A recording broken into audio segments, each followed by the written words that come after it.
Hello guys, for today's vlog magluluto tayo ng easy and simple recipe.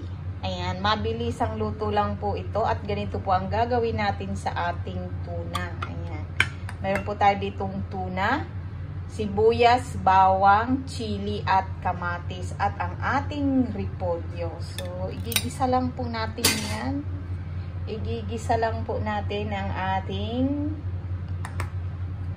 tuna. Ayan guys, tuna. Ayam brand. Ayan, magigisa lang po tayo para sa ating lunch. So, samahan nyo ako guys. Magluluto na po tayo.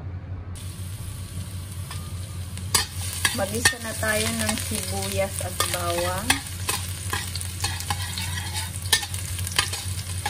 Mabilisan lang po talaga to at napakabilis lang iluto. Pero masarap guys ang ganitong recipe.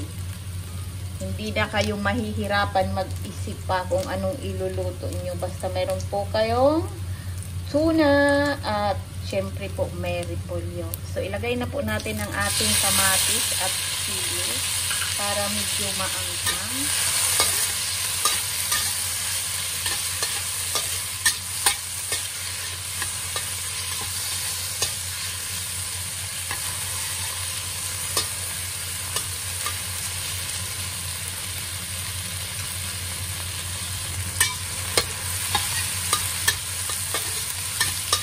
Kapag luto na ang kamatis, igigisa na natin ang ating repolyo.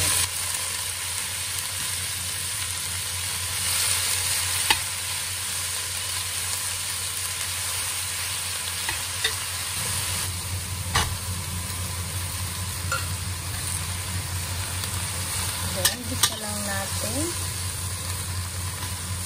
Ang sarap ng ulam na to, promise. Gustong gusto ko po ang ganitong simpleng ulam. Ayan.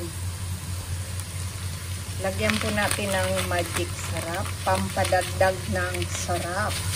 So, ganyan lang guys, kasimple ang ating ulam ngayong tanghali. So, try nyo po ito. Hindi na kailangan lagyan ng tubig ang ating ginisang repolyo with tuna. Ganyan lang po at kakain na po tayo.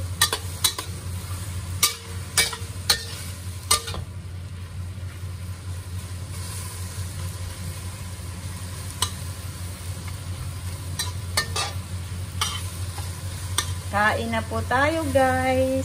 Luto na ang ating ginisang repolyo with tuna.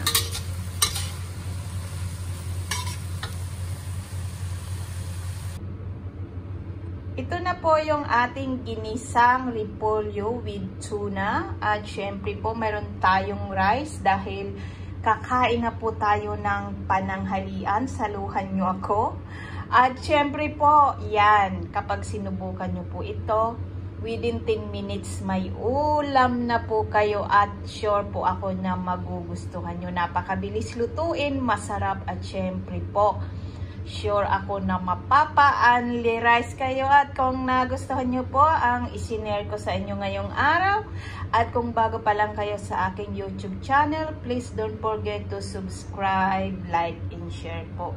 Simpleng lutuin na talaga namang napakabilis at napakasarap. So, ayan po. Hanggang sa muli. Thanks for watching.